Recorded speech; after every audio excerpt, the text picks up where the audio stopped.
What if Anakin believed Fives about Order 66? In the Clone Wars, Clone Trooper Fives uncovers a plot to use the clones to destroy the Jedi. He is framed by Palpatine and the Kaminoans as they try to execute him. In order to prove his innocence, he contacts General Skywalker and Captain Rex to meet them on the lower levels of Coruscant. When they arrive, Fives imprisons them in a ray shield and begins to speak with them. Fives tells them about the plot he has learned, that there are inhibitor chips inside every single clone that make them do whatever someone wants. Fives explains that the Chancellor is involved, that Palpatine told him he was behind it in the medical bay before trying to kill him. He pleaded for their help. If they didn't listen, the entire Republic and Jedi would be in danger. In the original timeline, Anakin doesn't believe Fives and just tells him to calm down, angering him even more and leading to his death. But let's say in this story that Anakin does believe Fives and ask him to continue what he is saying. Around this time, the Coruscant Guard arrives. Fives is scared, but General Skywalker orders the troopers not to fire and to release them from the ray shield. Once they are released, Anakin commands the troopers to leave and that he will personally see to it that Fives is brought back to the temple. The troopers leave and Anakin and Rex are left to speak with Fives. Fives would tell them absolutely everything. If you haven't seen this Clone Wars arc, Fives learns practically everything about the inhibitor chips and Order 66, and that someone is planning to use the clones to destroy the Jedi. Once he relayed this information to Anakin, the Jedi would tell the clone that he will take them to the Jedi Council where they can decide what to do next. When they arrive at the temple, most of the council has been informed of the situation and that they must proceed with care. Fives explains everything that he did to Anakin and Rex. Yoda was the first to speak, commenting on the danger this poses and that they must act now. Windu was especially curious about what Fives said regarding Palpatine. The Order was already losing their trust in the Chancellor, and hearing stories such as this one only enhanced their suspicions and made them want to get him out of office even more.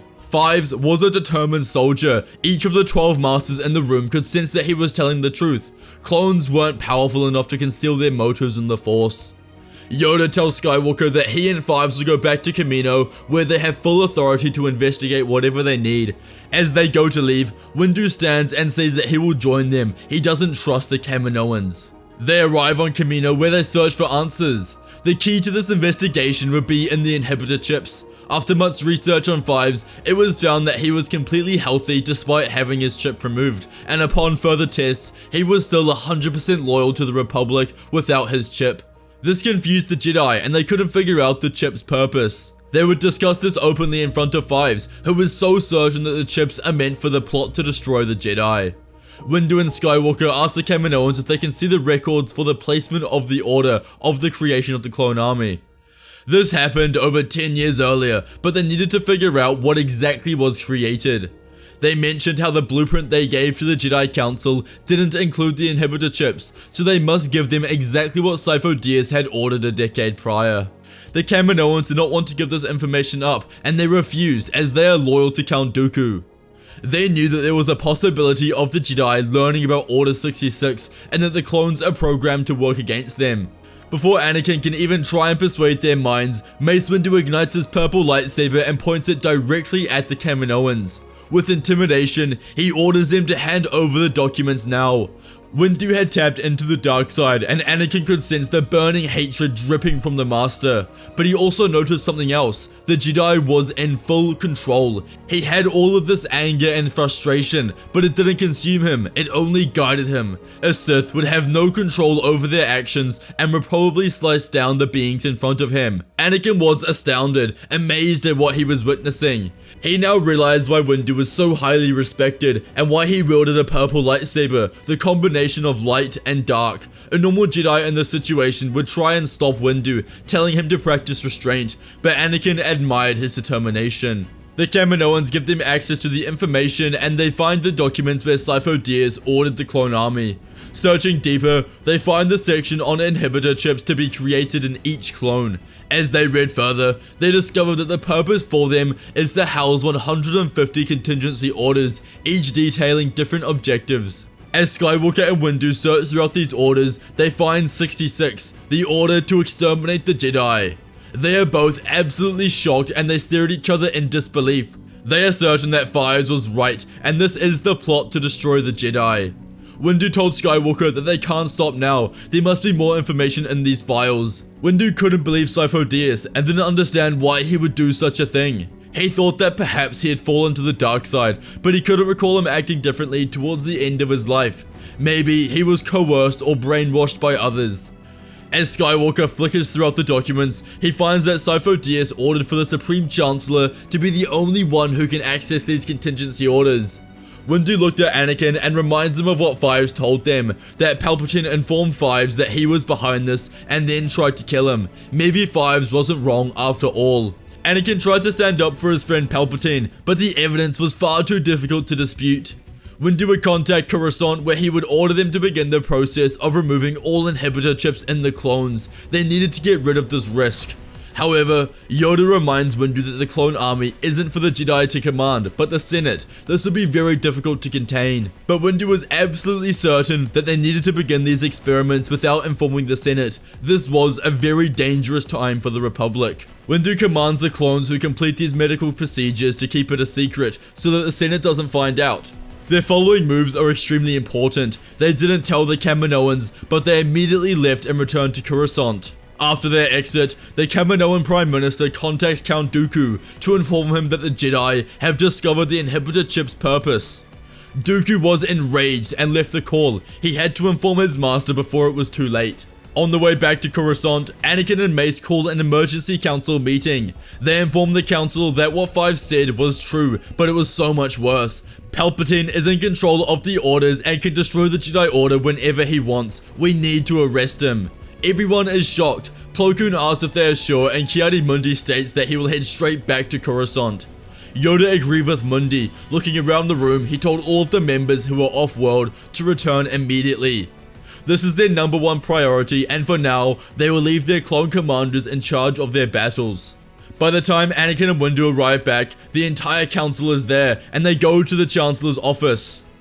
As they go to the Chancellor's office, Anakin is hesitant. He isn't a master on the council at this point, but Windu places a hand on his shoulder, explaining to the Chosen One that he has done incredible work the last few days. Master Windu asks Anakin to join them in this arrest. The Masters go to Palpatine's office, and when they enter, what they saw was the last thing they expected. Standing next to Palpatine was Count Dooku and General Grievous. After Dooku informs Sidious of their discovery, the Chancellor smuggled the two onto Coruscant, knowing that the final stage of their grand plan has to be accelerated. As the Jedi ignite their lightsabers and tell Palpatine that he is under arrest, the Chancellor pulls out his comlink and executes Order 66 right in front of the Jedi. Their faces drop in horror as the Sith ignite their crimson blades and leap forward. The Sith got the upper hand at first as the Jedi tried to wrestle with the knowledge they had just witnessed. Palpatine was the Dark Lord of the Sith all along. They had been played beyond belief. They all fall into a defensive position, but Grievous and Sidious gain their first kills of the battle, killing Stras Ali, Agen Kolar, and Depa Billaba. Grievous roared in triumph as he swung his 4 lightsabers with immense speed and power. Dooku fought on the other side of the room, his single-handed grip allowing for elegance and precision. He was dueling Windu, Fisto, and Plo Koon. Back on the other side, Obi-Wan, Shakti, and Saesee Tiin got the upper hand on Grievous and sliced into his robotic body, cutting him to the ground and killing him. Sidious had expected the droid to fall. He was no match against the entire Jedi Council. Sidious moved like a blur, fighting Yoda, Anakin, and an array of other masters. The Sith were killing the Jedi at a faster rate, with Saesee Tiin, Oppo Rancisis, and Kit Fisto falling. Kenobi and T joined the fight against Sidious, allowing Yoda to momentarily depart and join Windu in his efforts against Dooku. The pressure placed on Dooku immediately grew. He was facing Windu and Yoda, two of the most powerful Jedi in the Order. The combined strength of the Jedi was enough to kill Count Dooku. With his death, Sidious began to worry. He decided to increase his aggression, killing Shakti and slicing Plo Koon's arm off, but even this wasn't enough. Sidious had no counter to the combination of abilities presented by Yoda, Windu, Skywalker, and Kenobi, and very soon, he would die to Anakin's blade. Order 66 would reach the Jedi Temple and the clones would fire at the Jedi. Although many Jedi would die, it wasn't as devastating. This is because Anakin and Windu were able to have thousands of clones remove their inhibitor chips before the order was placed. This allowed a second life of defense at the temple, but the clones turned their weapons to stun. Once the night had concluded and all of the hostile clones were unconscious, there was a mass removal of inhibitor chips. The Jedi Council also contacted Kamino, where they instructed them to remove all of the inhibitor chips and to not include it in future creations of clones. The Senate was informed of Palpatine's death and the mountains of evidence was presented where the entire arena realized that they had been played. They would begin the task of rebuilding from the war and trying to move on. As for the clones, they continued to act as the Republic's military, but they didn't report directly to the Jedi as they had left the military force, returning to their roles as peacekeepers, not soldiers. Anakin would still visit Rex and Fives a lot, knowing that he had made lifelong friends. Fives would be congratulated and thanked for his work by the Republic, being promoted to commander. Not every clone could have the resilience he showed in the face of adversity. Anakin and Padme would soon welcome twins into the world. They were able to keep this a secret from the Jedi, and Padme left the Senate to focus on becoming a full-time mother. With the Clone Wars over, Anakin spent much more time on Coruscant and therefore was able to be a present husband and father. They were happy and begun their new lives of parenthood, where they would do anything to ensure their children were safe and grew up to become respected individuals. Everything was right in the world, the Jedi were safe, and the Republic was at peace after winning the Clone Wars. If you enjoyed today's video, you must watch What If Obi-Wan was on Coruscant during Order 66, and what if Padme told the Council about Anakin's nightmares. Please check out our membership page if you would like to support the channel, it really helps us out. Thank you all for watching, and may the Force be with you.